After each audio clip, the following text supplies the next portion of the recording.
bonjour à tous. Et grand merci de m'avoir invité. Alors, je précise, je ne suis pas du tout juriste, mais je m'intéresse beaucoup au droit. Et au Collège de France, on a Alain Suppiot, avec qui j'essaie de discuter autant que je peux, qui m'apprend beaucoup de choses. Et je pense que nous, on manque beaucoup de juristes dans mon domaine. Je vais vous expliquer pourquoi. Et les juristes manquent aussi beaucoup de connaissances en informatique, ce qui est assez normal. Tout ça est normal, mais ça peut être corrigé. Et je vais expliquer pourquoi il est essentiel que le monde en général comprenne ce que c'est que l'informatique au lieu de la subir. Je vous rappelle qu'en Europe, nous ne jouons pas en informatique. Nous avons décidé, grosso modo, que ce n'était pas un vrai sujet. Donc, ça doit être la seule industrie au monde où nous n'avons que deux par exemple, en France, nous n'avons que 2 sociétés dans les 100 premières mondiales et vers le fond. Ça doit être la seule industrie au monde parce qu'on a dit que ce n'était pas très important pendant très longtemps. J'ai beaucoup entendu, c'est une mode qui va passer. Bon, c'est plus vrai. Alors, j'ai écrit un livre qui s'appelle L'hyperpuissance de l'informatique, qui est fait pour que n'importe qui comprenne ce qui se passe, parce que ce qui se passe, c'est pas du tout intuitif et c'est absolument pas ce que vous pouvez apprendre en lisant les journaux. Donc, je vais vous parler d'informatique, pas tellement en intelligence artificielle, qui est un mot que j'aime pas tellement. Mais l'apprentissage automatique est quelque chose de vraiment sérieux, mais il n'y a pas d'intelligence dans l'apprentissage automatique. Je vais d'abord vous expliquer pourquoi j'appelle ça hyperpuissance de l'informatique et qu'est-ce qui se passe. Et le mot numérique est un peu étrange. On a remplacé informatique et programmation, qui sont les mots du domaine, par numérique et codage. C'est assez curieux, mais il y a une raison à ça. C'est que ça a permis aux gens qui se sont retrouvés à être obligés de parler d'informatique, mais qui ne savaient pas ce que c'était, changer les mots, leur a permis d'être devenus compétents entre eux. C'est assez curieux, mais c'est comme ça. C'est-à-dire quand on parle de numérique, au moins, on n'a pas besoin d'expliquer ce que c'est. Alors, je vais vous expliquer un peu ce que c'est. Alors, le grand changement, c'est celui-là. Et ça, c'est pas, en général, c'est pas raconté, mais vous allez voir, c'est le grand changement. Il y a eu un changement... On peut le donner à l'an 2000, il y a eu des prémices bien avant, mais on peut le donner à l'an 2000, un changement fondamental de façon de voir le monde. L'informatique, c'est pas un outil, c'est une façon de voir le monde différente. Et alors, le monde du XXe et du XXIe siècle, même avant, il était fondé sur un triangle. On parle de matière, on parle d'énergie, on parle d'ondes. Donc la matière et l'énergie, ça fait la grande révolution industrielle des moteurs, qui a quand même changé le monde énormément. Et puis les ondes, ça fait la grande révolution du télégraphe d'abord, qui a complètement changé le monde. Avant, il fallait 4 mois ou 6 mois pour envoyer un message d'Angleterre en Inde. Après le télégraphe, il fallait 4 secondes. Internet, c'est un truc de débutant à côté de ça. Ça passait de 4 mois en 4 secondes. Internet, ça n'a jamais fait un truc aussi fort. Et les ondes ont donné la radio qui a fait disparaître les accents en France, par exemple, quasiment. Et puis la télévision qui a beaucoup uniformisé la pensée des populations qui avant étaient très disparates suivant les endroits. Mais qu'est-ce qui arrive maintenant ? Au milieu de tout ça, il arrive un 4e larron qui est l'information et l'algorithme qui existait avant. L'information, le droit, ça n'a jamais manipulé que de l'information quelque part. Quand on parle des faits, on parle des faits, donc on ne parle que de l'information. Mais c'était pas industriel, c'était pas à la même échelle du tout. Et le changement d'échelle est fondamental. Et l'algorithme, c'est calculé sur l'information, calculé systématiquement et, très important, sans aucune intelligence. Il n'y a rien de plus bête qu'une machine. Donc attention au mot intelligence, même le deep learning et tout ça, dedans il n'y a pas d'intelligence, il y a du calcul bête, mais c'est très efficace. Et le calcul bête est précisément ce que nous ne savons pas faire. Nous sommes très intelligents, mais alors faire une multiplication de 6 chiffres par 3 chiffres de tête, vous pouvez toujours essayer. Pour un ordinateur, ça prend une pique aux secondes. Bien. Alors, le point central, c'est que ça a en fait changé complètement les façons de penser et d'agir. Et ça, on le voit au XXe siècle, et l'Europe l'a vu bien après le reste. À Silicon Valley, que je connais fort bien, il y a très très longtemps qu'on fait ça et qu'on l'organise. Et c'est pour ça qu'on dit qu'aux États-Unis, en rigolant toujours beaucoup, nous on fait et l'Europe régule.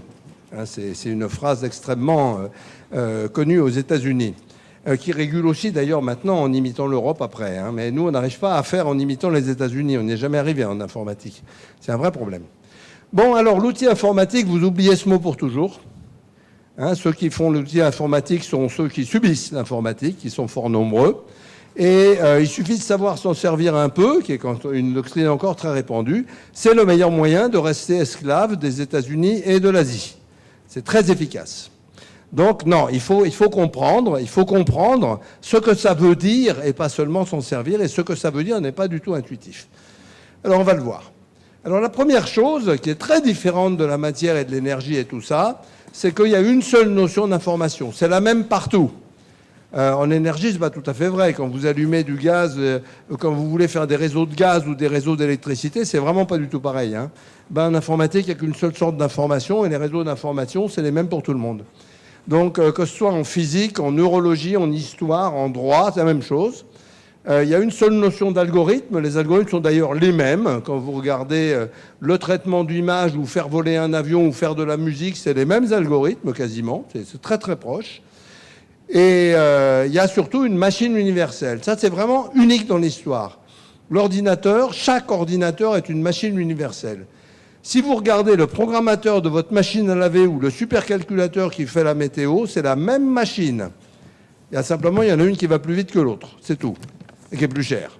Mais c'est la même machine, elles ont exactement la même puissance, elles font les mêmes opérations, exactement pareil, mais pas à la même vitesse. Les machines sont toutes identiques, quelle que soit leur marque, un Apple, un PC, un superordinateur, une machine à laver, c'est la même machine. Ça, c'est absolument unique dans l'histoire, et c'est ça qui donne la souplesse de l'informatique. Et le levier est hyper efficace, et on va le voir dans beaucoup d'endroits. Posséder l'information... D'abord, on met tout en information. Avant, on avait des disques. Maintenant, vous avez remarqué que c'est fini. Gardez-les pour les enfants, c'est important. Hein, même les CD et les DVD, objets qui vont disparaître super vite. Tout est traduit. Beaucoup de choses sont traduites en information. Pas vous. Hein, vous, c'est encore des molécules. Mais posséder l'information, c'est beaucoup plus important que posséder la matière. Et ça pose d'ailleurs des questions de droit très fondamentales qu'on subit en ce moment très fort et qu'on va voir. Et puis la difficulté mentale majeure, c'est que raisonner et agir avec l'information, c'est complètement différent de raisonner et agir avec la matière, et que les gens ont beaucoup de mal à s'habituer à ça. D'ailleurs, par exemple, pour dire qu'un fichier est gros, on dit qu'un fichier est lourd. Ah, alors en sortant de cette conférence, vous ne pèserez pas plus lourd qu'avant, mais vous aurez peut-être appris des choses. D'accord ? C'est pas parce que vous avez de l'information dans votre tête que vous augmentez votre poids. L'information n'est pas liée à la matière. Et la même information peut se mettre sur à peu près n'importe quelle matière. Que vous attrapiez la musique par Internet ou que vous l'attrapiez devant un CD, c'est la même chose. Voilà.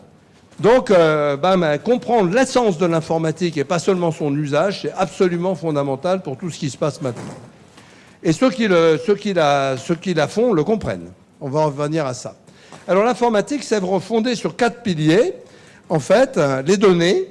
Alors je ne dis pas information, c'est compliqué l'information. Par exemple, quand vous dites il fait 20 degrés, il fait bon. Où est l'information ? 20 degrés, ce n'est pas une information. Parce que si vous dites à un Américain il fait 20 degrés, il trouvera qu'il ne fait pas bon du tout, mais qu'il fait très froid.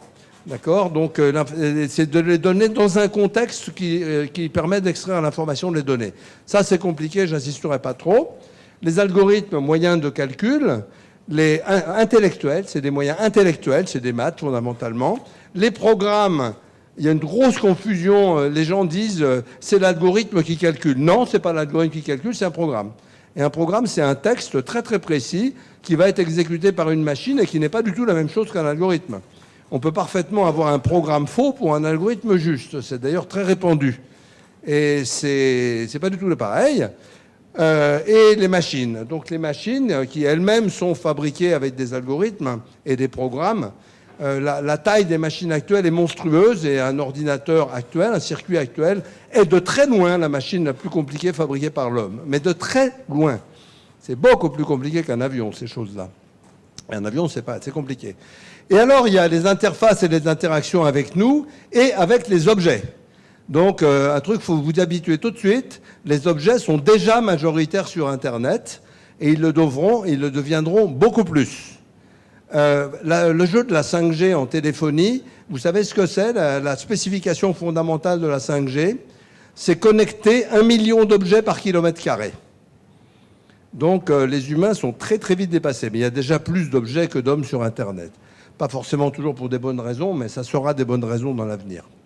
Et puis surtout, ce qui fait différer fondamentalement l'informatique des sciences physiques, la physique et la biologie, c'est que la physique et la biologie, ça étudie la nature et que nous, on n'y est pour rien, la nature. Tandis qu'en informatique, on fabrique tout. C'est-à-dire que l'informatique fabrique sa propre nature et elle n'a pas les freins des autres sciences, c'est pour ça qu'elle va très vite. Comprendre la médecine, c'est très lent. Comprendre l'informatique, c'est super rapide. La faire évoluer, c'est super rapide.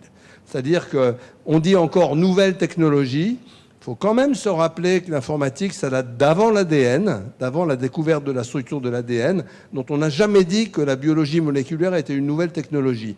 Donc c'est ce genre de perception très dangereuse qui a fait que l'Europe est absente du jeu, sauf de sa régulation. Alors, ce que je voudrais vraiment vous montrer, c'est que l'informatique met le monde à l'envers, c'est-à-dire elle provoque des inversions mentales.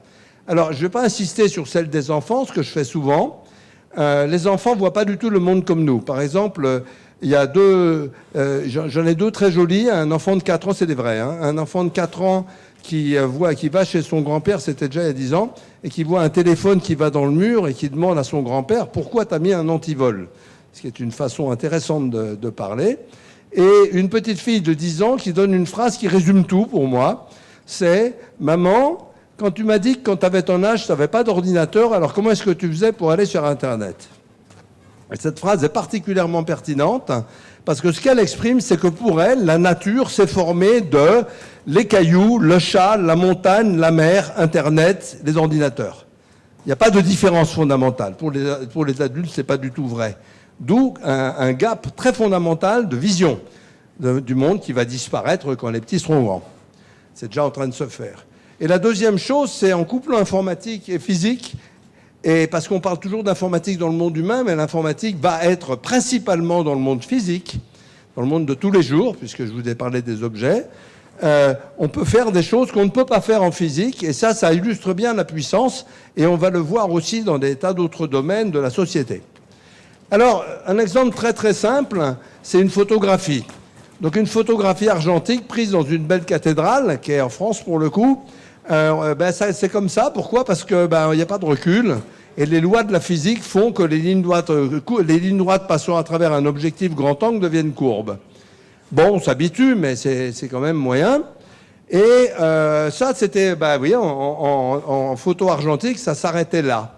La photo numérique est fondamentalement différente. Elle n'a rigoureusement rien à voir avec la photo argentique. Et en fait, ce sont essentiellement des algorithmes. Et vous allez voir que ça se généralise à beaucoup d'autres choses. C'est-à-dire que quand vous prenez une photo numérique, c'est là que ça commence au lieu que ce soit là que c'est fini. C'est là que ça commence et on va lancer des batteries d'algorithmes tout à fait extraordinaires. J'ai tout un cours sur ces algorithmes, mais c'est vraiment assez fantastique. Et voilà ce qui va sortir instantanément. D'ailleurs, dans vos téléphones, c'est ça qui se passe. Hein. Il va sortir ça instantanément, c'est-à-dire les lignes courbes, ça n'existe plus, elles sont droites, même si les objectifs les a vues courbes, la photo les voit droites. Et puis la lumière a été super bien arrangée, et ça, avec la physique, c'est juste impossible. Alors, vous faites un clic de plus et vous avez cette image-là qui est possible, mais très compliquée à faire de la physique. En fait, c'est difficile à faire avec de la physique. On peut. Mais là, c'est trivial avec les algorithmes de faire ça. Et puis voilà, des choses impossibles avant l'an 2000. Vous voulez faire une macro-photo de mouche, ce qui est assez banal pour un photographe, vous avez le choix avec l'optique. Les lois de l'optique vous disent vous avez le choix entre l'image de gauche où vous avez la tête nette ou l'image du milieu où vous avez la queue nette. Vous avez le choix. Maintenant, c'est pas ça que font les appareils photo. Ils vous prennent 6 ou 8 images et ils vous fabriquent l'image de droite qui est entièrement nette du début à la fin. Pourquoi ? Parce que pour eux, une image, c'est pas de la physique, c'est de l'information. Et qu'avec l'information, on peut jouer à des jeux qu'on ne peut pas jouer avec de la physique. Alors vous allez voir que ça, c'est absolument fondamental. Alors la photo, c'est un peu anodin si on veut, mais vous allez le voir ailleurs. Par exemple, ici, vous avez quelque chose d'une opération de routine. Quand vous allez à la clinique, vous faire réparer le cœur. Avant, on vous ouvrait le sternum et on enlevait votre cœur pour le réparer. Maintenant, vous allez là, on vous rentre un machin dans le fémur. Vous êtes dans l'appareil de radio, là, qui est un PET scan ou scanner PET scan. Et le chirurgien qui vous opère ne vous voit pas, ne vous regarde pas, il ne regarde que ses écrans. Donc, il ne regarde que des algorithmes. Et les gens pensent que l'image qu'il y a sur les écrans, elle est fabriquée par la physique. C'est absolument pas vrai. Quand vous rentrez dans une IRM, la physique fabrique des données extraordinairement subtiles et complètement bruitées, que des algorithmes extrêmement subtils aussi mais sur lesquels il n'y a pas de certification d'aucune sorte, ce qui est un vrai problème, on va en reparler, vous refabrique une image dont vous pensez qu'elle vient de l'appareil. Elle ne vient pas de l'appareil, elle vient d'algorithme. Et ça, c'est absolument majeur. Bien. Et puis, par exemple, ce que regarde le chirurgien, c'est ça. Alors, à droite, vous avez l'image de scan, et au milieu, vous avez l'image qui est de l'échographie interne du cœur par la sonde. Et là-dessus, vous avez superposé la sonde en réalité virtuelle. Et puis, les points, c'est là où le chirurgien doit aller taper. Et les blancs, c'est ce qu'il n'a pas encore fait. Ou l'inverse, je ne sais pas. Plus tout un tas de mesures. Donc, c'est ça. C'est ça que voit le chirurgien. Donc, le chirurgien, fondamentalement, est en interaction avec des algorithmes et un patient. Mais son opération, il l'a fait sur les algorithmes et finit par se faire sur le patient. Donc ça, c'est un changement majeur sur lequel, d'ailleurs, il est très intéressant de savoir qu'il n'existe aucune forme de législation sur ces algorithmes, à ma connaissance. Et on va le voir après que c'est un vrai problème. Bon, alors on peut espérer que ça marche, mais dans d'autres domaines comme l'aviation, on fait mieux que ça.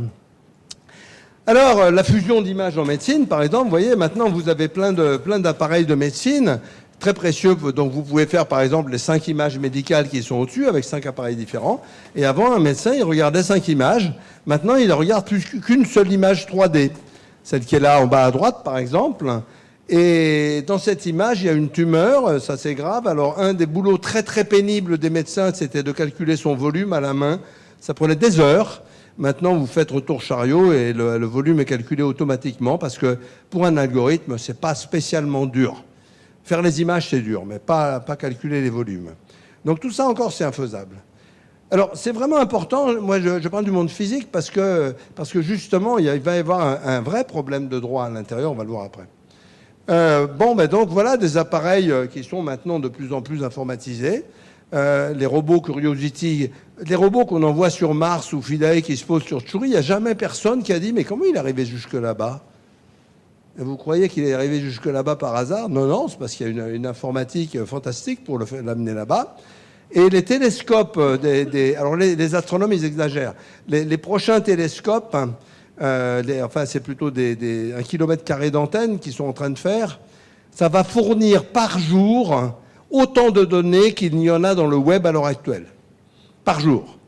Donc les astronomes, ils jouent pas fin. Et alors, voilà un autre domaine très intéressant qui n'est pas chez vous, mais si aussi, parce qu'il y a beaucoup de procédés qu'on met au point par simulation maintenant. Un avion n'a plus de maquette. Il n'y a plus aucune maquette d'un avion qui ne soit pas logiciel. Et à son premier vol, il est déjà fini. Et en général, au premier vol, on ne change pas grand-chose. Si, on peut changer éventuellement des choses sur l'avion. Il est simulé. Donc on simule des choses qu'on ne peut pas simuler, qu'on ne peut pas réaliser. Par exemple, l'explosion d'une étoile. Ils n'ont pas le budget pour faire ça, de faire exploser une étoile au labo. Les astronomes, ils n'ont pas le budget, donc ils simulent. Et alors c'est intéressant de voir justement... Alors on simule des sociétés aussi maintenant. On simule des foules, on simule des tas de choses. On simule des bancs d'oiseaux, des bancs de poissons, mais aussi des sociétés humaines. Par exemple, les évacuations de salles, c'est simulé maintenant. Qu'est-ce que c'est en fait la simulation? C'est un mécanisme mental extrêmement nouveau et fondamental. C'est d'enlever totalement la matière, c'est d'enlever totalement l'énergie et de tout remplacer par que de l'information. Et d'enlever les lois de la nature et de les remplacer par des algorithmes, c'est tout. Puis alors on peut jouer à des jeux absolument nouveaux pour les scientifiques qui sont de remplacer le temps physique par autre chose. Par exemple, quand vous simulez la collision de 2 galaxies, il vaut mieux pas être en temps réel, parce que ça prend quelques millions d'années. Quand vous simulez, par exemple, le repliement d'une protéine dans la cellule, ça prend quelques microsecondes. Et donc, on peut s'abstraire complètement du temps. Et ça, c'est un énorme changement. Et c'est aussi quelque chose que font les réseaux sociaux, qui est de simuler des communautés humaines pour comprendre comment elles marchent, beaucoup plus vite qu'elles ne travaillent elles-mêmes. Donc ça, c'est un des grands jeux des réseaux sociaux qui pose d'ailleurs des sacrés problèmes parce qu'ils en déduisent des choses et des actions qui peuvent être tout à fait pas anodines et que personne ne connaît ni ne contrôle. Bon. Alors, il faut encore un peu de matière, il faut de l'énergie pour simuler, pour les ordinateurs. Mais encore une fois, l'universalité, c'est que quoi que vous simuliez, que ce soit une étoile ou une société humaine, c'est le même ordinateur, c'est la même matière et c'est la même techno. Donc ça, c'est complètement différent de tout ce qu'on faisait avant. Alors, il y a une limite, bien sûr, qu'il faut bien connaître. Les Américains, avec leur langage très, très pragmatique, disent « You don't find oil by drilling the map ». On ne trouve pas du pétrole en forant la carte, donc la simulation, ce n'est pas la réalité. Alors bon, plus intéressant pour vous, toute la société s'est numérisée petit à petit. Alors je dis bien petit à petit en France, parce qu'on en France ou en Belgique, je pense, parce que ça a été un mouvement très graduel et qui a été fait souvent les pieds devant. Vous voyez tout ce qui a été fait, et puis avec des changements majeurs. Par exemple, le podcast, c'est un changement majeur. Maintenant, il y a des radios qui ne font que des... D'abord, on peut écouter la radio quand on veut. Avant, c'était le temps réel. Et il y a beaucoup de radios maintenant qui ne font que des podcasts, qui n'émettent plus sur les ondes. Et même France Culture fait des podcasts qui ne passeront jamais sur les ondes. Et ça, c'est très précieux, puis ça restera pendant tout le temps de vie d'Internet qu'on peut espérer long. L'information, c'est... Là, il y a un vrai problème. Hein. Je ne vous fais pas un dessin sur l'information, il y a un vrai problème. La qualité de l'information dans les réseaux sociaux est un problème connu, extrêmement dangereux. Et là, je pense qu'il faut que beaucoup de gens, dont les gens du droit, s'occupent. Hein. Mais j'ai rien à en dire, moi, j'ai pas la... Et puis, les échanges de savoir qui sont des choses fantastiques. Par exemple, les réseaux de cuisine, pour ceux qui aiment la cuisine, sont totalement extraordinaires. Et puis, l'État... Il se trouve qu'en France, je ne sais pas, en Belgique, en France, il y a eu un effort de numérisation de l'État qui est tout à fait impressionnant et qui, pendant longtemps, a été n'importe quoi et maintenant fonctionne plutôt très bien, mais pas uniformément. Mais avant de parler de l'État, je vais parler des acteurs privés. Alors, cette diapo, c'est pas de la pub, hein. C'est juste pour dire qu'il y a tout un tas de gens qui n'existaient pas en l'an 2000, en gros, et qui sont devenus les plus grandes industries du monde. Alors là-dedans, vous n'allez pas retrouver des masses d'Européens. Hein. Si, il y a Deezer et il y a Dailymotion. Mais enfin, il faut chercher. Hein. Donc vous voyez bien qu'on n'est pas dans le jeu de la plus grande industrie du monde. Hein. C'est quand même un choix que l'Europe a fait. Hein. Et en étant prévenu au moins 200 fois par les gens qui savaient ça, y compris les Américains.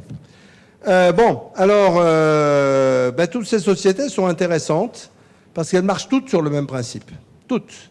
Elles ont un seul principe.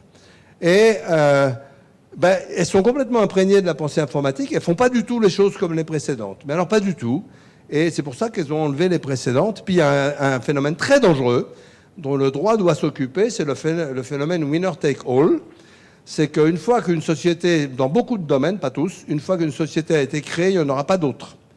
L'exemple, c'est tous les gens qui ont essayé de concurrencer Google pour le moteur de recherche. Ce n'était pas le premier, Google, mais c'était le premier à faire un classement bien foutu. Ça ne marche pas. C'est pareil pour Netflix, c'est pareil pour Spotify. Enfin, ça marche un peu, c'est pour certains, pas du tout pour d'autres. Pour Facebook, même Google a abandonné la notion de réseau social. Et donc, ça veut dire qu'il y a des vrais monopoles de fait sur la pensée humaine. Et ça, ça c'est cher. Bon, enfin... alors voilà le modèle économique. Il est très simple, hein, et il est horriblement simple. C'est pour ça qu'en Europe, très peu de gens l'ont pris, malheureusement. C'est est-ce qu'il faut, pour faire de l'hôtellerie, est-ce qu'il faut avoir des hôtels? Est-ce qu'il faut, pour faire du taxi, est-ce qu'il faut avoir du taxi? La réponse est non. La réponse est non. La chose importante, c'est pas d'avoir la baraque ou la voiture, c'est de savoir qui veut aller où et quand, de collecter ces données, de les analyser, de collecter les recommandations que donnent les gens sur les endroits où ils vont. Donc on ne fait rien, on est juste en intermédiateur. Et donc on fait travailler gratuitement les utilisateurs payants, ce qui est quand même assez intéressant. Les utilisateurs payent, évidemment, puisque les hôtels payent.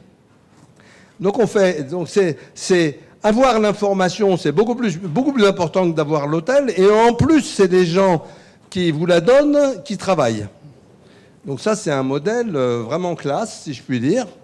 Mais il a un petit problème. Hein. Donc la devise de ces gens-là, elle est très simple. C'est un pour tous points et mes 15%, hein, que j'emprunte à Pierre Dac, qui est tout à fait juste. Et puis on se demande, et puis on se demande maintenant s'il ne faut pas réguler ça. Mais c'est comme les Google, on dit Google et Facebook piquent les données. Tous les Français sont en train de dire Google et Facebook piquent les données, c'est un scandale. Ça fait juste 20 ans qu'ils le disent. Ils n'ont jamais menti. Ils vous le disent même à vous direct. Et il y a beaucoup de gens qui pensent que c'est une bonne idée, d'autres qui ne pensent pas. Mais il ne faut pas dire qu'ils ont pris des gens par surprise. Ça, c'est pas vrai. Puis pour la musique, pour la musique, les films et tout, est-ce qu'il y a besoin d'avoir des supports physiques? Probablement pas. C'est même gênant. C'est même polluant. Ça n'a pas beaucoup d'avantages. Donc on assiste à des changements très très importants de tout ce qui concerne l'information. Puis il y a quand même des choses avec qui ne vont pas. Qu'il faille payer pour ne pas avoir de publicité, moi personnellement, j'ai jamais admis ça, j'ai jamais aimé ça. Alors heureusement, il y a maintenant des gens comme DuckDuckGo et Quant en moteur de recherche qui en font, mais malheureusement, on est toujours obligé d'aller chez Google si on cherche quelque chose d'un peu compliqué. L'usage des écrans, c'est un problème de parents. Hein, c'est les parents qui sont complètement, qui montrent à leurs enfants l'exemple. Hein, il n'y a aucun problème là-dessus. Et c'est contrôlable si on s'y prend bien. Les infox, bon. Puis les responsabilités ne sont pas définies. Et ça, c'est un vrai problème. On va le voir à plusieurs autres occasions. Alors voilà. Le problème, c'est que les gens veulent traiter ces problèmes sans comprendre leurs raisons.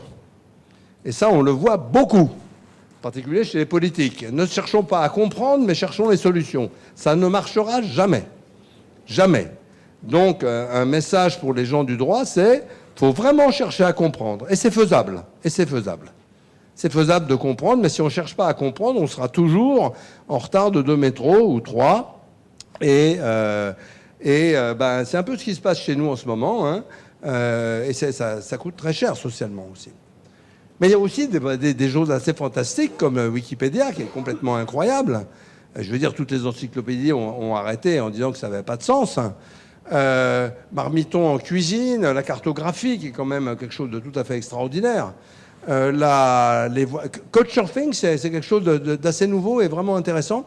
C'est des gens, c'est un truc gratuit hein, pour tout le monde. C'est des gens qui disent voilà, moi j'ai une chambre et puis je prendrais bien des touristes de passage. Si quelqu'un veut venir du jour, pour discuter, pour comprendre qui on est, si quelqu'un d'un autre pays vient.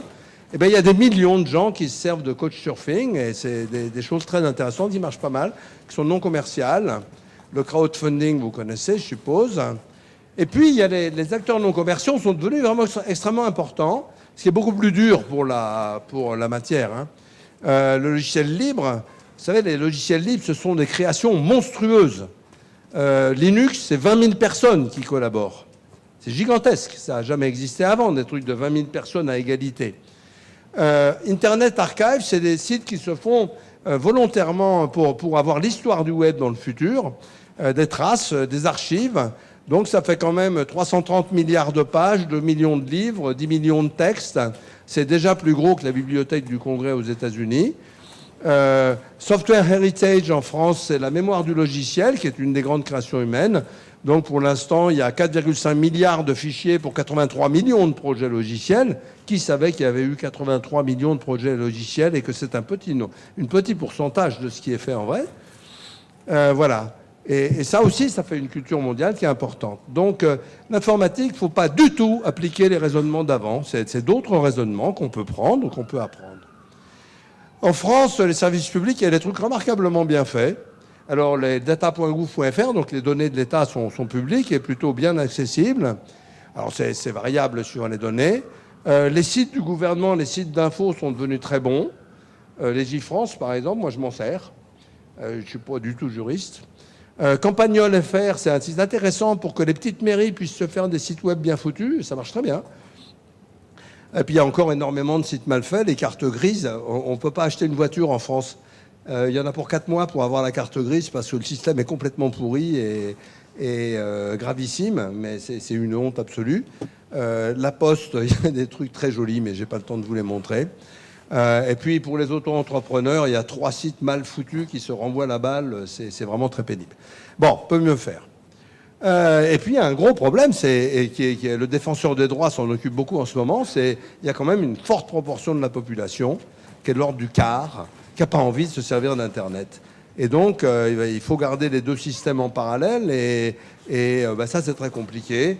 Et ce problème n'est pas du tout résolu à l'heure actuelle. Bien. Alors, il faut comprendre une chose. Il y a une chose qu'on ne comprend pas. Je vais essayer de vous la décrire rapidement. Tout ça, ça a été rendu possible grâce à la physique aussi. et à la loi de Moore. Donc la loi de Moore, il n'y a rien de moins bien compris, alors je vous la donne parce que c'est vraiment quelque chose d'essentiel qui a changé le monde complètement. On la lit dans les journaux, la puissance des ordinateurs double tous les 18 mois. Je ne sais pas qui a inventé et colporte ça, mais c'est complètement faux. Donc vous laissez tomber ça. Ce qui est vrai, c'est ça. C'est une décision, ce n'est pas une loi. Toute l'industrie s'organise pour multiplier par 2 le nombre de composants sur la même surface de silicium. C'est ça. La loi de Moore, c'est que ça. Alors, c'est pas facile. Ça fait 40 ans qu'elle dure. Elle va encore durer. Alors, tout ce qu'on raconte sur son arrêt est pas faux, mais c'est en général pour les mauvaises raisons. Et c'est assez intéressant parce que là, voilà. Donc, en 1973, le premier microprocesseur avait 2400 transistors. Et en 2016, il en avait... maintenant, je dirais, on tourne à entre 10 et 20 millions de transistors. Milliards, pardon. 10 et 20 milliards de transistors. Donc, vous voyez, passer de 2400 à 10 milliards, c'est juste une augmentation d'un facteur 1 million. C'est pas tout à fait rien. Puis, il y avait une loi complémentaire très rigolote pour montrer la non-compréhension permanente. Le nombre de commentateurs bien informés prédisant la fin proche de la loi de Moore par atteinte de la limite de la physique double tous les 2 ans. Donc, ça s'est vérifié à peu près en même temps que la loi de Moore. Et j'entendais régulièrement, c'est sûr, ils descendront jamais en dessous de 500 nanomètres, 50 nanomètres, 20, 15. Donc on change la réponse à chaque fois. La réalité, c'est qu'on est pour l'instant à 7. Pour une idée, un iPhone là, récent, ça a 9 milliards de transistors et en 7 nanomètres de largeur de trait. Et on construit 5,3. Ça va finir par s'arrêter, mais pas tellement à cause des lois de la physique, à cause des lois de l'économie. Il y a longtemps qu'en Europe, il n'y a plus d'usines de circuits, c'est-à-dire qu'on s'est arrêté. Le nombre de circuits et de transistors, c'est le carré de la taille, il faut prendre. Hein. Donc quand on passe par exemple de 5 à 3, on passe de 25 à 9, c'est-à-dire on gagne 3 fois. Donc c'est énorme. Bon, en France, on a arrêté à 28 nanomètres. En Europe, on a arrêté à 28 nanomètres. Et les 2 usines qui se font en 3 nanomètres, qui se prévoient, c'est en Chine et en Corée. Même aux États-Unis, ils ne le prévoient pas. Donc c'est asiatique, américain, et nous avons perdu toute possibilité de suivre en Europe. C'est comme ça. Voilà. Alors, qu'est-ce que ça a permis de faire? De transporter ce qui était dans des grandes cartes dans un petit centimètre carré de silicium. Quand je dis il y a 9 milliards de transistors, c'est dans dans quelques millimètres carrés. Hein. C'est sérieux. Et puis, ça a beaucoup d'avantages. C'est plus petit, ça va plus vite, ça consomme moins, etc. Alors, voilà un dessin de Philippe Guéluc. On ne peut pas être en Belgique sans... On n'a pas le droit de parler de Tintin parce qu'on va en tôle. Mais Guéluc, il ne m'a jamais mis en tôle. Et Guéluc a fait ce très beau dessin en montrant, on voit ici une encyclopédie, un jeu, un téléphone, une caméra, un électrophone, une machine à écrire, un magnétophone, un poste de radio. Il a dit, ils ont réussi à mettre tout ça dans un smartphone. Ah ouais, c'est extrêmement brillant ça. Mais regardez, ça l'est beaucoup plus qu'on ne croit. Il y a des gens qui disent le smartphone, c'est le couteau suisse. Mais non, le couteau suisse, c'est mauvais partout. Hein, alors que le smartphone, c'est excellent partout. C'est un fantastique appareil photo, c'est une caméra vidéo remarquable, ça téléphone encore, pour ceux qui savent encore, et puis ça va sur Internet, Wikipédia est dedans, enfin bon, c'est un instrument inimaginable qui a été inventé par un Français, je vous signale quand même, et qui a été le premier iPhone a été développé à Paris par un de nos anciens chercheurs INRIA. Et... voilà, donc, oui, c'est un truc énorme. C'est un truc énorme. Et dans les moteurs, on ne peut pas faire ça. Hein, c'est autre chose. Le TGV est toujours aussi gros. Hein. Voilà. Bon. Alors, Internet, pour donner les ordres de grandeur. Donc, Internet, pour l'instant, ça n'est que 4 milliards d'utilisateurs. Ça va monter à l'intégralité de la population. Les réseaux sociaux, ça n'est que 3,36 milliards d'utilisateurs. Hein, c'est un peu effrayant. Il n'y a pas d'autre chose comme ça, à part l'air. Les portables, il y a nettement plus d'abonnements que de personnes dans le monde. Vous saviez ça? C'est quand même intéressant. Hein, maintenant, vous pouvez vous balader avec votre portable ou changer de réseau. Ça continue à marcher. Ça, c'est vraiment dur à faire. C'est assez cool. C'est rien comparé à ce qui va se passer. Hein. Puis, il y a une espèce de mélange de centralisation et de décentralisation avec le cloud. Ça veut dire que votre portable fait des calculs dans un autre pays. Donc, vous laissez tomber le droit d'un pays. Mais vous avez compris ça, je pense. Et comme il n'y a pas de droit entre les pays, on est à peu près dans la situation du droit maritime empire. Et donc, on peut toujours causer. Et puis, les attaques informatiques, par exemple, il n'y a aucun moyen de savoir d'où elles viennent à l'heure actuelle. Et c'est assez sérieux. Bon. Donc, voilà. C'est complètement différent dans le principe. Les réseaux de téléphone, c'était géré par la compagnie de téléphone. Et Internet, c'est géré par vous. Je ne sais pas si vous savez ça, mais c'est vous qui gérez Internet. C'est votre ordinateur qui gère Internet. C'est chacun des ordinateurs. Le réseau ne fait rien.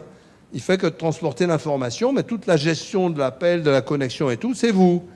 Ça, c'est une inversion mentale absolument fantastique, qui fait d'ailleurs que les Français n'ont jamais supporté ça, de voir Transpac disparaître, parce que c'est eux qui géraient. Et en France, on aime bien gérer. Hein. Donc, il y a eu une très forte opposition à Internet. C'est fini maintenant. Bon, l'infrastructure logicielle, j'en parle pas. Il y a eu aussi d'énormes changements. C'est que le programmeur a changé de nom. Il s'appelle un développeur maintenant. C'est assez rigolo. Il y a énormément de variétés de logiciels, mais énormément tous pareils. Ça marche pas très bien. Je vais en reparler après. Donc, dès que vous téléchargez une nouvelle version de votre logiciel, vous avez une incantation à la fin qui vous dit amélioration de l'expérience utilisateur et correction de bugs. Ça veut dire que ça marche toujours pas. Hein, faut être clair. Quand on connaît l'informatique, ça veut dire que c'est encore pas bon. Alors, il n'y a personne qui râle. Si vous achetez une voiture qui est encore pas bonne, vous râlez, mais si vous avez des tas de logiciels qui sont encore foireux, vous râlez pas. C'est un miracle. Bon. Et puis, bon, il y a des tas de changements, je vais pas donner. Et alors, je voudrais juste maintenant dire, il y a un nouveau truc, c'est un recentrage sur les données. Alors, il y a un problème dans les journaux, c'est qu'on ne parle que d'une chose à la fois, et en général, mal. Il y a vraiment un problème de culture de la presse à construire. Avant, c'était l'imprimante 3D. Je ne sais pas si vous vous rappelez, il y a 3 ans, l'imprimante 3D, il n'y aurait plus de chaîne de montage, tout serait fait en imprimante 3D, les maisons, les avions, etc. Ça a totalement disparu des journaux, ça existe toujours, hein, l'imprimante 3D, c'est toujours intéressant, mais ça n'a juste pas fait la révolution du siècle. Et le recentrage sur les données, on ne parle plus que de ça. Il faut quand même se rappeler que 99,9% de l'informatique, c'est de l'informatique classique. Mais les données, c'est vraiment très important, et ça le devient de plus en plus. Donc, avant, on était dans cette partie-là du réseau, et maintenant, on est dans cette partie-là du réseau. Et on fabrique des machines spéciales, maintenant, Google, parce que la façon dont on fait ça, pour l'instant, est débile au niveau énergétique, et Google fait des machines spéciales, par exemple, pour ça. Alors, ben voilà, on peut faire énormément de choses. Donc, le truc classique, c'est la reconnaissance d'image. Ça a vraiment fait des progrès. J'ai entendu tout à l'heure dans un séminaire Data Matters, Models Don't. Alors ça, je dis, c'est totalement faux. Hein. C'est bien entendu vu que ces systèmes sont entraînés toujours sur les mêmes données, Models do matter a lot. Mais bon, il y a beaucoup et c'est très dur à faire, hein, les bons modèles. Mais enfin, ça marche assez fantastiquement. Beaucoup de choses qui marchent bien. Mais ce n'est pas magique et ce n'est pas de l'intelligence, il faut s'y faire, c'est de l'apprentissage, c'est super intéressant. Je fais un congrès le 23 avril sur l'apprentissage en médecine, sur la lecture des images médicales et des choses comme ça. La traduction automatique multilingue, c'est très bien, mais alors en droit, méfiez-vous, parce que ça fait des contresens. Ça traduit très bien, mais en particulier du français en anglais, le français a un problème, il y a très peu de mots en français. Il y a 2 fois moins de mots en français qu'en anglais. Et il peut y avoir des contresens très forts. Donc, il faut quand même relire. Il faut être sûr qu'on n'a pas des contresens très forts. DeepL, moi, j'ai fait traduire mon bouquin en bonne partie par DeepL, mais je le fais quand même retraduire par un anglais parce que il y a des endroits dedans, il vaut mieux le lire quand même. Enfin, c'est assez fantastique. On ne pensait pas ça possible il y a 5 ans, je pense.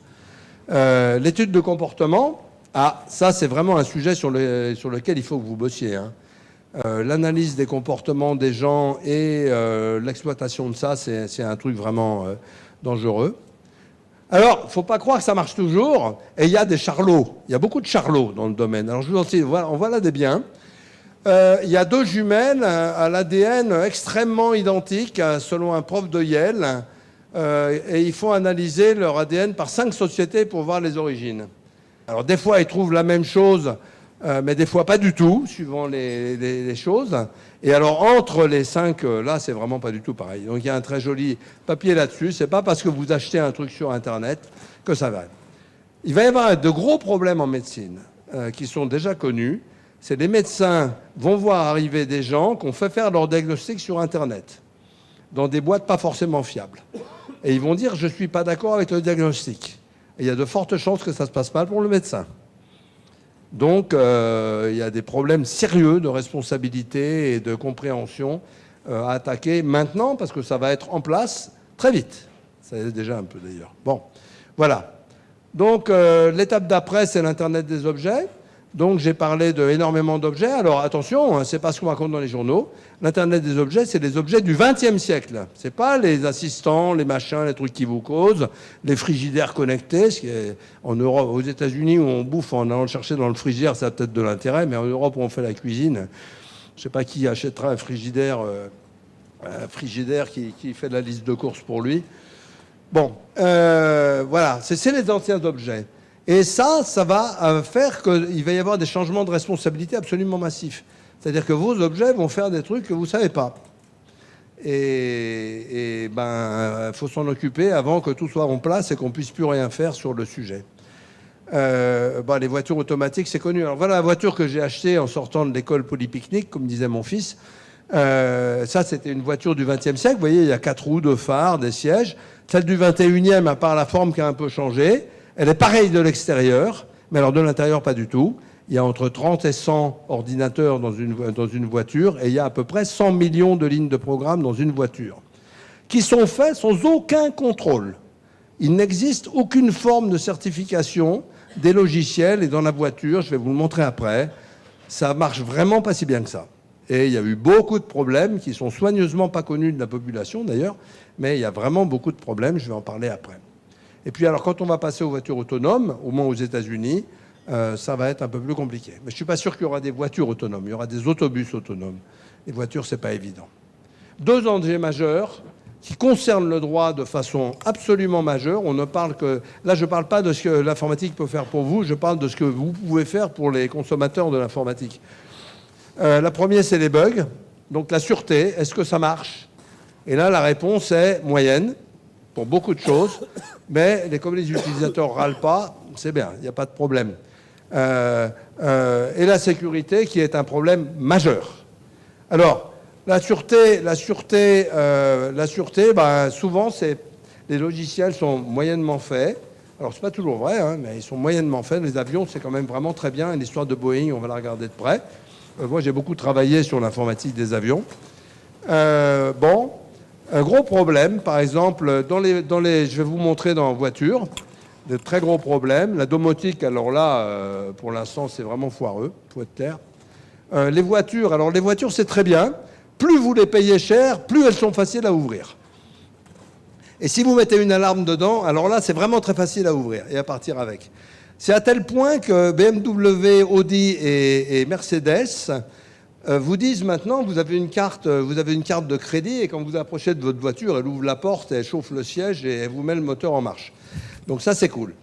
Évidemment, les hackers ont tout de suite compris qu'il suffit d'avoir un sniffer à travers la porte de votre logement. Vous récupérez l'onde de la carte, vous l'envoyez à votre collègue qui est devant la bagnole et vous partez avec. Et donc maintenant, ils ont dit il faut acheter des cages de Faraday pour mettre votre clé dedans quand vous arrivez à la maison. Alors c'est bien, il vous a dit votre cage de Faraday est bien. Une cage de Faraday, c'est juste une boîte en métal qui va être vendue très cher par BMW, Audi ou quelque chose avec un sigle. En médecine, c'est pareil, il n'existe aucune forme de certification. Je vais en reparler pour les pacemakers. Pacemakers, pompe à insuline, c'est des objets très importants. Eh bien, des chercheurs les ont regardés, ils ont trouvé qu'il y avait des milliers de failles de sécurité dans chacun, qu'il était complètement évident de prendre le pouvoir sur un pacemaker. Et le ministère de la Justice, de la Santé américain vient de faire une admonestation à la Food and Drug Administration en leur disant « C'est incroyable, vous faites des tests de 8 ans sur les médicaments et vous ne savez même pas qu'il y a des logiciels majeurs dans le pacemaker. » Et il n'y a aucune contrainte, d'aucune sorte. En automobile, c'est pareil, il n'y en a pas. En avionique ou en ferroviaire, il y en a des tout à fait sérieuses. En industrie lourde, dans une grue. Une grue, c'est très vérifié, c'est certifié, une grue. Mais pas un pacemaker. Et voilà, et puis ils se lâchent, les gens, après. Hein. Voilà. Donc, dans la voiture, je vous en cite quelques-uns. 89 morts attestés de Toyota aux États-Unis. La voiture part tout droit à fond. Bon. Alors Toyota, il y a un juge américain, alors là c'est pas la même chose des juges américains et des juges français, un juge américain a dit à Toyota, nous voulons voir le programme du moteur. Un moteur c'est du logiciel, hein. La mécanique, maintenant, elle a été beaucoup simplifiée. Et ce qui fait qu'un moteur consomme moins, par exemple, c'est le logiciel. Il y a beaucoup de logiciels. Et ben, il se trouve que chez Toyota, qui est quand même le meilleur du monde, normalement, eh bien, voilà. Donc, voilà ce que dit le rapport officiel. C'est beaucoup trop complexe. Il y a beaucoup de fonctions qui ne sont pas testables. Elles ne sont pas maintenables. Il ne faut surtout pas essayer de l'améliorer, sinon ça va rajouter des bugs. L'architecture de sécurité est un château de cartes. Personne n'a jamais regardé ce logiciel, qui a tué quand même pas mal de gens. Alors, Toyota en est pour assez cher. Ils en sont à 2,5 milliards de dollars pour l'instant. Hein. 1,5 milliard de dollars d'amende et 1 milliard d'indemnités. Et les class actions sont en train de vraiment commencer là. Donc, ce n'est pas des petites affaires. Personne ne s'est jamais occupé de ça. Hein. Alors, le World Economic Forum vient de classer les dangers économiques majeurs. Donc, il y en a plusieurs centaines. Hein. Et là, les 4 premiers, c'est simple. Les événements climatiques extrêmes, désastres naturels, attaques contre les infrastructures et attaques contre les données, attaques informatiques. Donc, c'est 3 et 4. Hein. Donc, on n'est pas dans le détail, là. Hein. Pas du tout dans le détail. Ben, il y a vraiment un problème légal aussi partout. Alors, par exemple, vous pouvez faire un petit test. Vous regardez sur Internet. Vous regardez si vous êtes dans le fichier de 773 millions d'adresses, de numéros de compte, de login de compte et d'adresses. Moi, j'y suis 6 fois, juste. D'accord ? C'est des fichiers de hackers qui sont en libre circulation sur Internet, que vous pouvez consulter ou acheter. Vous avez une bonne chance d'être dedans, surtout si vous avez des mots de passe de français ou belge moyen, c'est-à-dire des mots de passe stupides. Je peux vous parler des mots de passe, c'est très facile. Alors voilà aussi les voitures, donc des chercheurs qui ont montré qu'ils pouvaient prendre le contrôle de n'importe quel Jeep Cherokee aux États-Unis, c'est une voiture très répandue, en rentrant par l'autoradio et en faisant strictement tout ce qu'ils voulaient dedans. Hein. Tourner le volant, enlever les freins, arrêter le moteur, le mettre à fond, nos problèmes. Et ce qu'ils disent, c'est voilà, le logiciel est un cauchemar, leur code est un cauchemar, ok ? Personne ne s'occupe de ça, il n'y a pas de contraintes légales sur ces systèmes. Comme pour le pacemaker, il n'y a pas d'examen par qui que ce soit. Moi, j'ai fait des tas d'expertises, de spatiales. J'ai essayé de dire, j'aimerais bien qu'on s'occupe un peu de l'automobile. On m'a toujours dit non, il n'y a rien à voir, circuler, tout marche. Bon, je pense qu'il faut s'en occuper. Alors, les vols de données personnelles, vous connaissez, mais les attaques sur les réseaux, c'est plus sérieux. WannaCry est un virus qui a attaqué complètement 83 hôpitaux anglais. En 2016, j'étais à Londres, j'ai vu un hôpital se faire vider de tous ses patients. Il paraît que c'est arrivé cette semaine en Belgique. J'ai entendu ça tout à l'heure. C'est vraiment sérieux. Vider un hôpital de ses patients, c'est pas une mince affaire. Hein. Surtout quand on a plein en même temps. Les objets connectés à l'heure actuelle, il ne faut pas y penser. Les gens qui vous parlent de Smart City, ils ignorent tout ça. Et vraiment, ça n'a pas de sens. Si vous voulez, vous avez vu le réseau électrique ukrainien se faire descendre, et l'Estonie a quand même été coupée du monde pendant une semaine hein, sur une attaque informatique. À l'heure actuelle, c'est vraiment très important. Il y a dans mon séminaire, dans mon cours, un séminaire tout récent, le 20 février, de Guillaume Poupard, qui est le directeur général de l'Agence nationale de la sécurité des systèmes informatiques, qui est quelqu'un d'absolument remarquable, et c'est vraiment intéressant à écouter. Voilà. Attaque sur les infrastructures, bon voilà. Alors, les failles, c'est où ? C'est vous. La première faille, c'est vous, avec des mots de passe débiles. Hein est débile, tout mot qui est dans le dictionnaire, tout nom propre, tout ce qui n'est pas une chaîne de 12 caractères au minimum, complètement tiré au sort. Voilà, ça, c'est tout ce qui n'est pas ça, vous pouvez laisser tomber, ça se casse en un rien de temps. Mais personne ne le sait, personne ne le fait. Mais prenez un gestionnaire de mots de passe, vous n'aurez qu'un mot de passe à connaître. Moi, j'ai 150 sites web et je n'ai qu'un mot de passe, un seul. Les autres, je ne les regarde même pas. Ils sont générés automatiquement et ils ne m'embêtent pas. Voilà. Il y a des bugs dans les applications de smartphone. Il n'y a aucun contrôle.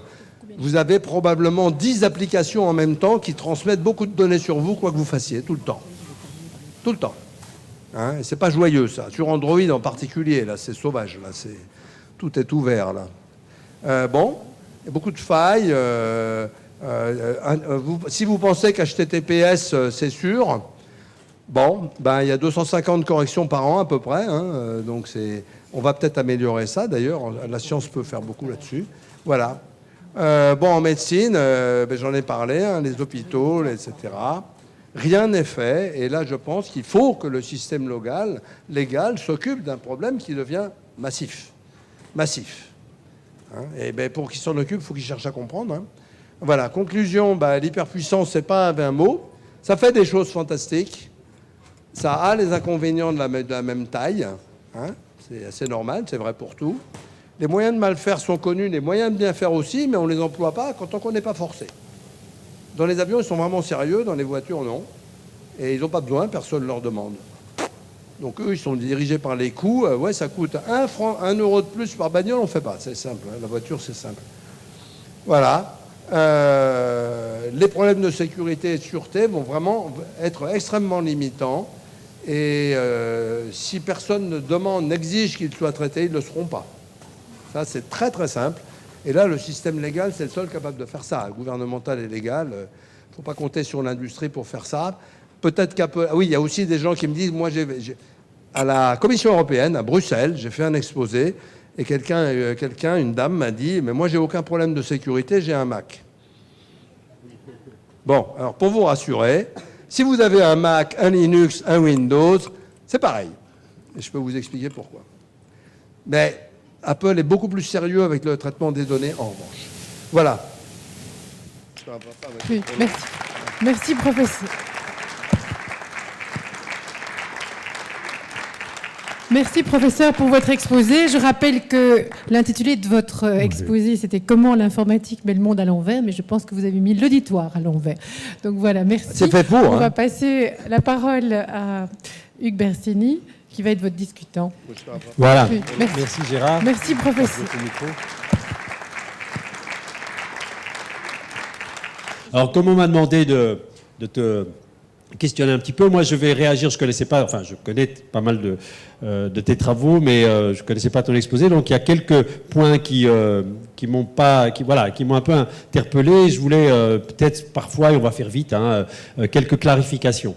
Je crois que j'ai noté 6 ou 7 points. Voilà. Alors le premier point, tu commences ton exposé avec cette idée que justement ce que l'informatique a apporté, enfin du moins la révolution, c'est cette idée d'information et d'algorithmique qui vient se rajouter aux grands concepts fondamentaux qui préexistaient à ça, qui étaient la matière, l'énergie, etc. Alors tu sais que il y a des penseurs qui sont à la limite même encore plus radicaux que toi et qui considèrent que tout n'est qu'information. Et notamment que, par exemple, l'univers n'est qu'un grand ordinateur, donc même que la physique, la matière disparaît. Et c'est un point important parce que souvent, tu as dit dans ton exposé, quand tu as avancé un peu plus loin, que simulation n'est pas réalité. Je sais qu'il y a des grands questionnements philosophiques sur est-ce que les robots peuvent être conscients. Et il y a même une position philosophique qui est le fonctionnalisme qui dit que dans le cerveau, la seule chose qui compte, c'est le traitement d'information, c'est l'algorithme. Le neurone en tant que matière n'a aucune importance. Et donc, du coup, bien sûr, on pourra retrouver la conscience dans des robots, etc.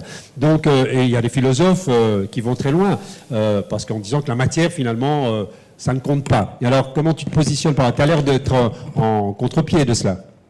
Non, je ne parle pas de la même chose. La physique moderne, effectivement, les physiciens fondamentaux pensent que c'est l'information qui compte, ouais, et que la matière, c'est aussi de l'information. Ouais. Ça, c'est assez vrai. Mais moi, non, je parle du monde de tous les jours, moi. Hein, c'est là que c'est différent. Et par exemple, dire le cerveau, c'est des neurones, ça, moi, j'y crois profondément. Mais c'est pas pour ça qu'on saura faire des machines intelligentes, parce que le cerveau, il est vraiment, vraiment, vraiment puissant. C'est-à-dire, il a beaucoup de choses, il a une architecture fantastique qu'on ne comprend pas du tout. Donc, c'est vraiment, vraiment de la spéculation dans n'importe quel sens que de dire quoi ça. Moi, je suis beaucoup plus dans le factuel, là. Je parle de la société d'aujourd'hui.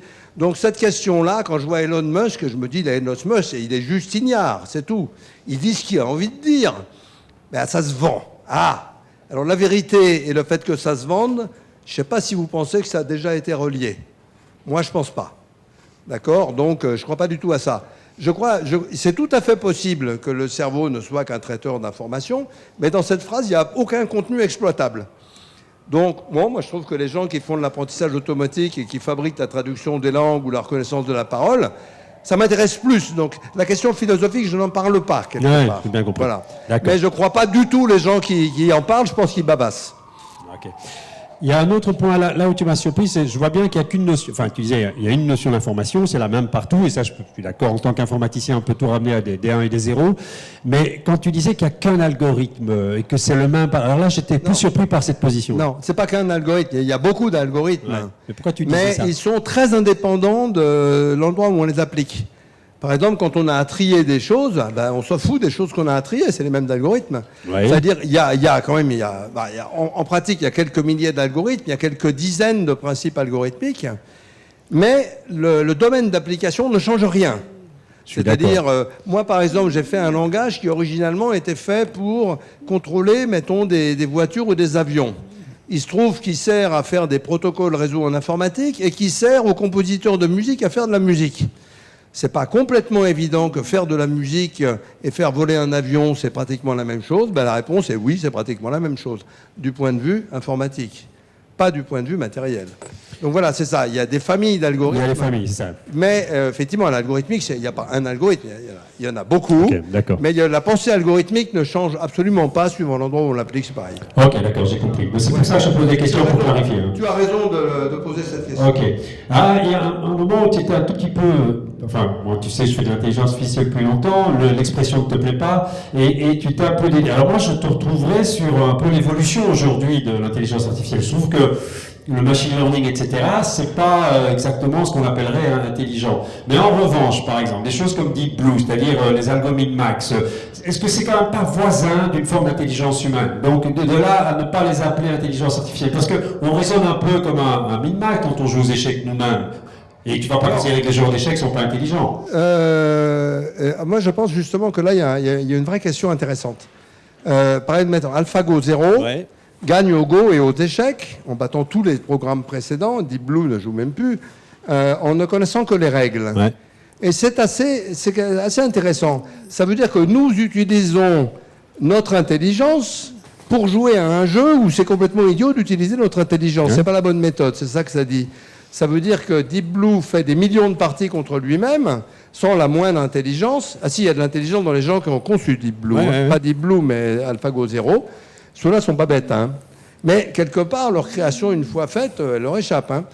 Bon, ça veut dire qu'en jouant absolument bêtement avec une grosse puissance de calcul, on est beaucoup plus efficace qu'en étant intelligent. Mais je rappelle que ça ne m'étonne pas, parce que nous sommes intelligents, sauf pour les calculs. Nous ne savons pas faire une addition ou une multiplication de tête. Alors pour les machines, c'est rien. Donc ça veut dire que notre forme de l'intelligence est très mal adaptée à jouer au jeu. Mais on peut s'amuser quand même, parce que notre forme de l'intelligence, c'est quelque chose d'extraordinaire, c'est s'amuser à faire des trucs complètement inutiles. Et ça, c'est quand même une grande bénédiction. Mais je pense que c'est une démonstration que l'intelligence humaine, qui se croit forte, ne l'est pas dans beaucoup de domaines. Oui, je comprends ce que tu dis. Okay. Mais quand on fabrique un moteur électrique, on fabrique un truc qui est beaucoup plus intelligent que nous pour lever une... Il n'y a pas d'intelligence. J'aime pas le mot intelligence parce que, d'abord, j'ai essayé de lire la définition du mot intelligence dans une dizaine de dictionnaires et la seule chose que j'en ai déduite, c'est que les gens qui ont écrit ces définitions n'en sont pas fiers du tout. Donc on évite soigneusement de définir le mot intelligence. On sait très bien définir le mot apprentissage. Moi, j'aime bien avoir des mots que je comprends. Ok. Alors, l'intelligence en tant que quête est vraiment intéressante. Le drame, c'est que des gens confondent. On cherche et on a déjà trouvé. C'est ça le drame. Oui, je vois bien. C'est pas pareil. Alors, une autre question, parce que sur l'Europe, tu faisais le constat que tout le monde fait. Hein. Bon, le constat un peu dramatique sur la situation de l'Europe et des sociétés informatiques. Donc, il y a quel SAP qui est plus ou moins actuellement. C'est l'informatique du XXe siècle. Oui, c'est bien, d'accord. Mais bon, il y en a quand même une qui est dans les 15, je sais pas, premières. Ouais. Mais alors, justement, quand on sait que les créateurs de l'informatique étaient européens, parce que tu prends Turing, un anglais, Van Neumann, un hongrois, comment se fait-il qu'on s'est fait déposer? Comment se fait-il que les États-Unis, quand tu l'expliques ça, qu'on n'arrive pas aujourd'hui, alors c'est pas le point, c'est pas une question de cerveau, ça t'es bien d'accord, c'est une question de dynamique, de société, pourquoi ça se passe pas aux États-Unis? Alors je pense qu'en France, c'est très clair, je ne peux pas parler pour les autres pays. En France, on a le regard fixé derrière. On a le regard fixé sur notre glorieux passé. Et vous regardez la force que met la France à préserver les acquis. Préserver les acquis sociaux, c'est une très bonne idée. C'est aussi un moyen d'éviter de construire ceux du futur. Hein. Donc ces discussions-là sont difficiles en France. Ce n'est pas tous les États-Unis qui ont créé l'informatique, c'est à Silicon Valley. C'est un tout petit bout des États-Unis. C'est un tout petit bout. Et puis, on a décidé que l'ensemble des dirigeants français, il y a eu 2 étapes. Maintenant, ils sortent tous de l'ENA. Avant, ils sortaient tous de Polytechnique, enfin beaucoup, et des grandes écoles. En Chine, il y a 80% des ministres qui ont un PhD, hein, il faut rappeler ça. Donc, ils ont construit l'industrie de la matière et de l'énergie. Ouais. De quoi on parlait? On parlait des avions, des TGV, des centrales nucléaires, de la physique. La France était tenue par les physiciens. Et les informaticiens, c'était des grouillots qu'on mettait dans un placard qui servaient à faire des outils. C'était comme ça. Et c'est resté. Et maintenant, c'est moins vrai, mais c'est juste un peu tard. Alors, Silicon Valley avait le fric, les entrepreneurs. Créer une start-up à Silicon Valley, ça prend à peu près 30 secondes. Hein. En France, ça s'est beaucoup amélioré.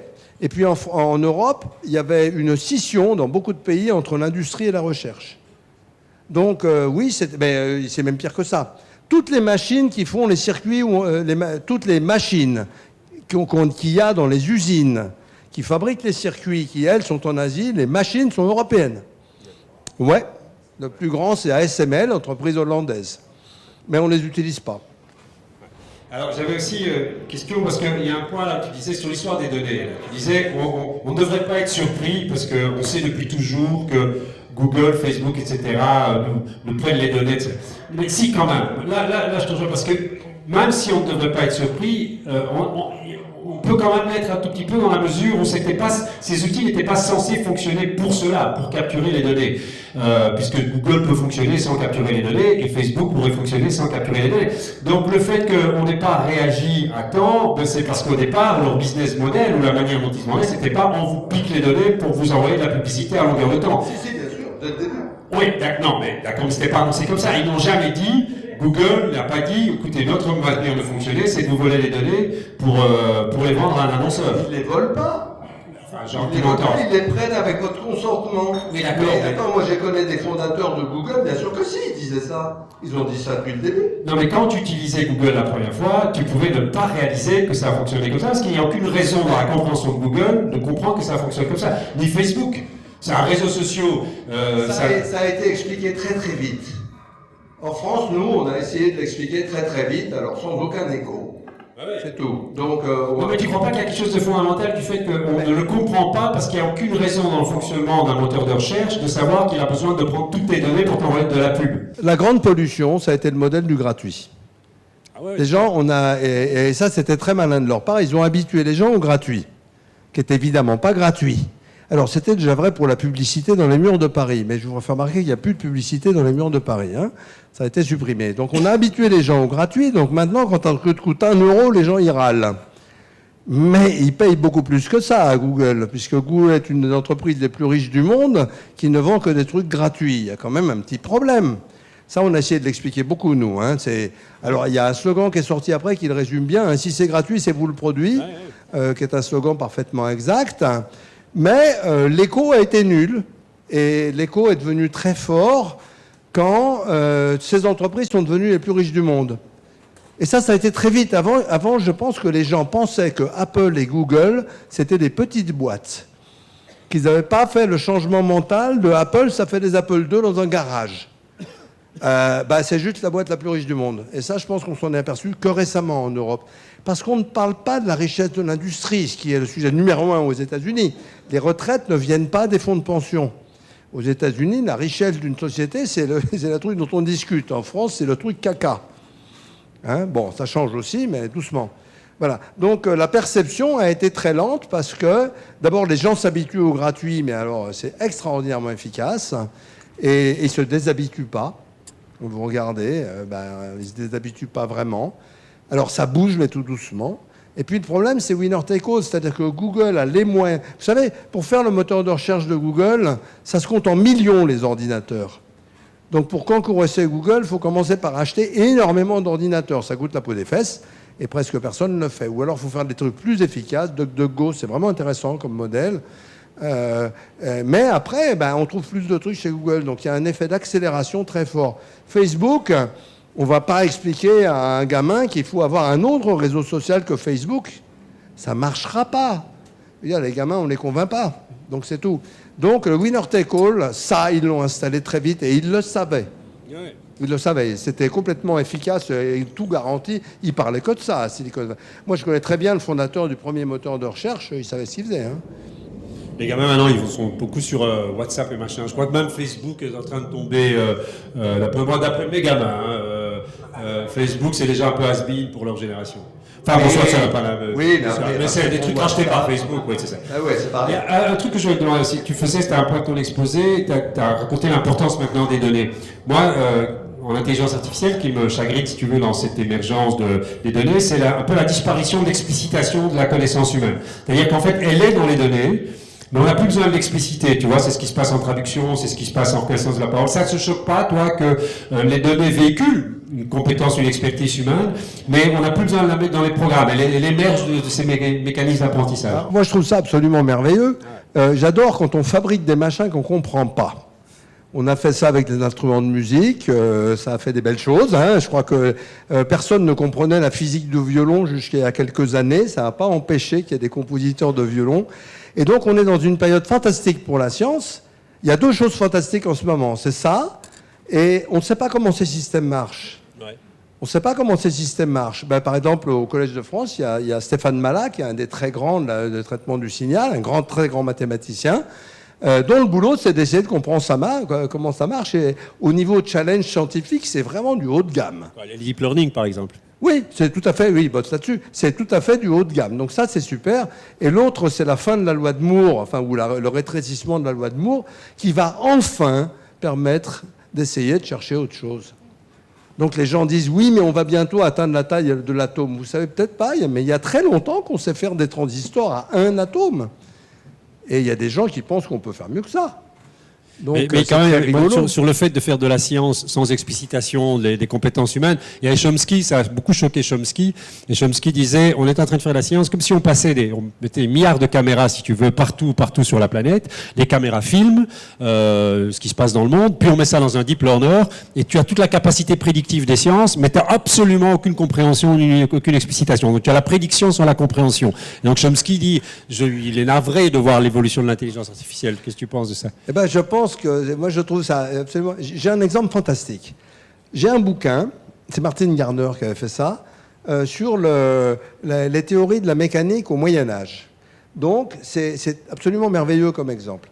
Alors comment est-ce qu'on calculait la trajectoire d'un boulin de canon?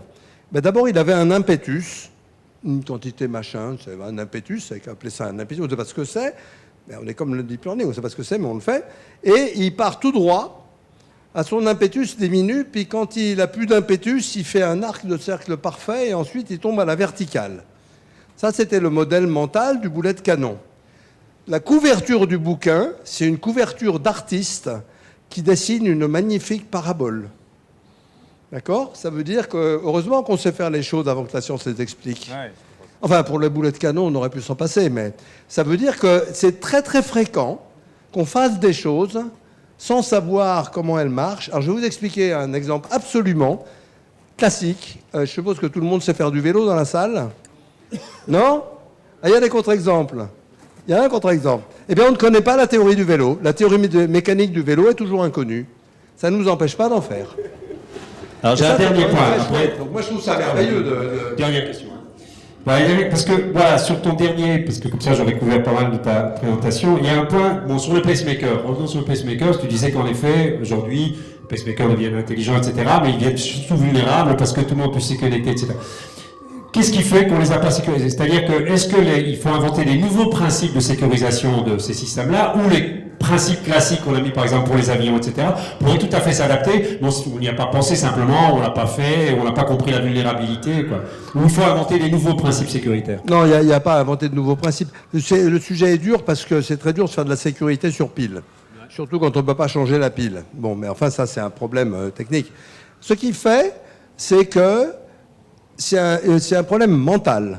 C'est que l'ensemble du corps médical a considéré que s'intéresser à l'informatique, ça n'avait aucun intérêt. Et c'est toujours vrai, mais ça change. J'ai fait une conférence à Strasbourg il n'y a pas longtemps où un docteur très célèbre m'a dit « Mais l'informatique, c'est pas pertinent pour la médecine parce que ça ne connaît que la logique 0-1.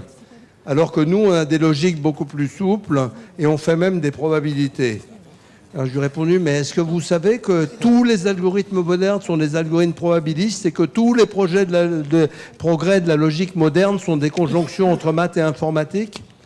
Il avait choisi que ce sujet n'avait pas d'intérêt. Et c'est ça qui a été fait. Ça, c'est un choix cher. Et c'est ça que le choix qu'a fait l'industrie européenne. Hein. C'est choisi que c'est un sujet sans intérêt.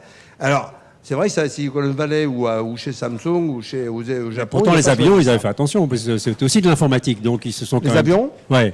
Ben, moi, je connais un peu comment sont faits les avions à travers le monde. C'est assez assez variable. Hyper sécurisé. Pourquoi on ne sécurise pas les pacemakers Parce que les médecins ne savent même pas qu'il y a de l'informatique dans un pacemaker. Ils pensent que c'est de l'électronique. Regardez combien les mots restent. Vous envoyez un courrier électronique. C'est du logiciel et des photons. Ben oui, c'est du logiciel, un courrier électronique. C'est tout sauf électronique. Vous raccrochez votre coup de fil avec votre portable. J'entends dire, j'ai raccroché un coup de fil. Alors je dis, où il est le fil, où il est le crochet. Donc les mots restent. Et les pensées restent. Quand on n'a pas envie de bouger, on ne bouge pas. C'est les inerties mentales, comme ça. C'est l'inertie mentale. Et les médecins, il y a quand même dans la médecine, c'est beaucoup moins vrai chez les jeunes, il y a quand même beaucoup de féodalisme et de dogmatisme.